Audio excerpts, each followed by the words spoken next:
Hello and welcome to this Warcraft replay. It's gonna be the first, well, it's the first third game. Yeah, this is gonna be game 3 of this Best of 5 series. And this map is on the Last Refuge. It's tied up 1-1, so we are gonna have at least 4 games. Or, we're gonna have at least one more game after this, I should say. So yeah, Yumiko spawning in as the red human player on the top right. Pretty standard building placement, so it doesn't look like any sort of shenanigans is happening on. But XiXi is going to be spawning in as the blue Knight of Play on the bottom left. It doesn't look like much is happening either. It does look to be maybe a Beastmaster opening, or of course the dreaded Dark Ranger opening. Hopefully XiXi knows better than his Comrade Elegant. I mean, it is a delayed Altar of Elders, so this is definitely going to be a Tavern Hero opening for XiXi. Archmage first, so that's the first time Yumiko is going Archmage first in this series. I mean, it could be the map. Like last game, I did say generally maps don't dictate the hero selection. Not hero selection, army composition. I should probably clear that up. Map will generally dictate hero selection more than it would army composition. I should say that because like army and heroes is probably totally different things. And of course, we did have many instances where maps have changed the first selection of heroes. Say for instance the Warden. I mean, the Warden is a perfect example. She's usually like, yeah, especially on like Twisted Meadows and Secret Valley and Echo Isles and all that. Alright, Altar of Elders is going to be done fairly shortly. Yumiko probably going to assume it's going to be a Tavern Hero. It could be a Panda, it could be a Beastmaster, it could be Dark Ranger. It is going to be the Beastmaster, like I said, or at least like I assumed at the first time. It was going to be a Beastmaster opening. Thank God, because I probably don't know, or probably do, since I keep ranting about it. I hate the Dark Ranger so much. I think its playstyle is very gimmicky. And yeah, it's not reliable. It's absolutely not reliable at all. So yeah, that's my opinion about that. But anyway, XiXi is going to be finally going for his first creep camp. I mean, he is playing around with his Quill Beast, trying to harass as well, trying to get a little bit of damage. I mean, any damage will help in the future, but of course it's just going to be healed up if Yumiko decides to do that, so... oh well. Rock Golem camp is going to be cleared out.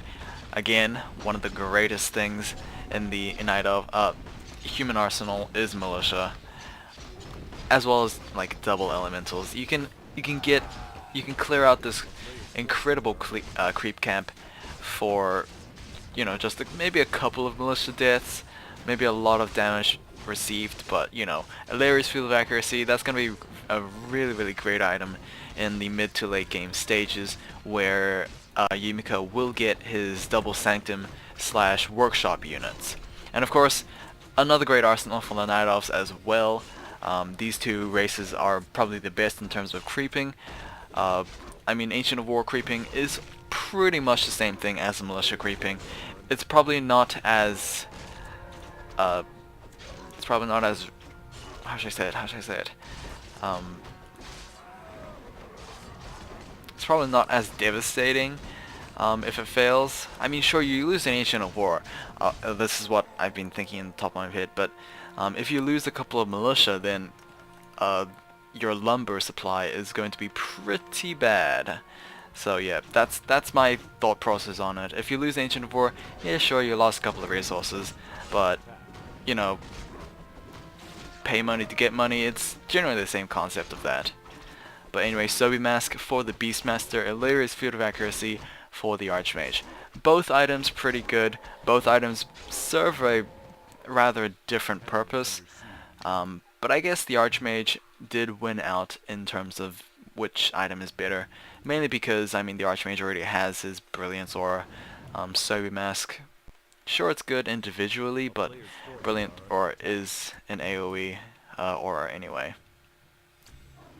That was a double positive because Aura is already AoE. Wow, we're getting a lot of defense procs from that single footman. He is reflecting a lot of damage back. But of course he is going to die by the Beastmaster because you can't reflect that. Triple illusions on Yumiko's Archmage. Very, very surprising that he would use that many illusions for that. You know what? Like, what was it in the previous series? Actually, in the previous Yumiko XiXi series, I should say. This is probably where Yumiko probably could have gone the Ogre Lord because he has triple illusions to tank up the damage. But, I mean, before, when he chose to go for the Ogre Lord in 10 minutes, with no illusions whatsoever, that was a really, really bad call. So, you know, it's just the differences, I guess. And, of course, like, what would happen if... It's just the what-if scenarios, I guess. Hypothetic case making. We will have a Tree of Life being built in the bottom right, but of course it is being attacked by Yumiko. Probably going to be forced to be cancelled. The Hunter Soul looks like it's going to be finished, so no problems there for XiXi. Of course it is exposed to being destroyed, but I don't think Yumiko can afford the time for that. So yeah, we have tier 2 done for XiXi, so he does have a Panda out as a second hero, but the main base might face some problems. Thankfully the Wisps are scattered out harvesting lumber, so yeah, XiXi has planned that quite well, I think. But the Tree of Ages is being attacked, and this is a very, very big problem because it is going to be forcing XiXi to TP scroll back. He is going to TP now. The Wisps are going to go and try and repair this Tree of Ages, but here we go with this fight. XiXi is going to fight and Yumiko is going to commit. I think XiXi has the upper edge in terms of this fight, mainly because he does have 2 heroes out, but it looks like Yumiko is just trying to bum rush this Tree of Ages as best as he can, but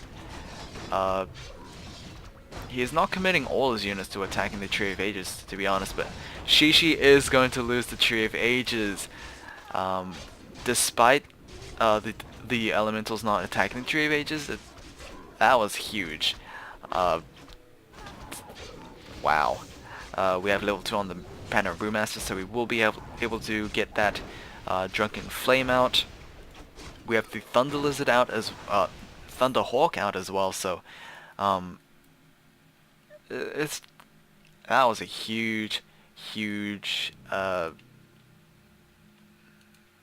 trade for Yumiko. He lost his entire army, but he just took down the Tree of Ages. Of course, the Tree of Life is probably going to be built somewhere else to prevent himself from being revealed. I'm trying to find it. I have no idea where the replacement Tree of Life is.